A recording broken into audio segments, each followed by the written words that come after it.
Hi guys, welcome back to a new episode of Apps Academy.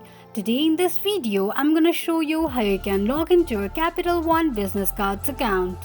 Keep watching the video till the end. To log into your Capital One business cards account, firstly go ahead and launch open your Google search. On the search box at the top, type in Capital One business login and make a search. The search results will be displayed on the screen. Click on the first link shown on the page. You will end up on the official page of Capital One Business Cards account. Click on Sign In option at the top right corner of the page. The login page of Capital One Business Cards account will appear on the screen.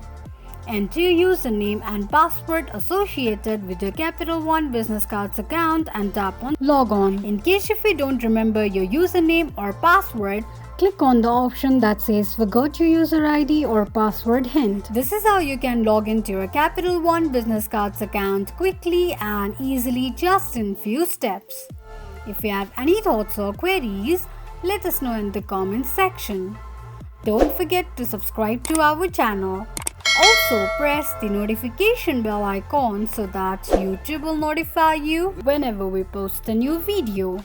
I hope this video was helpful to you. Thank you so much for watching.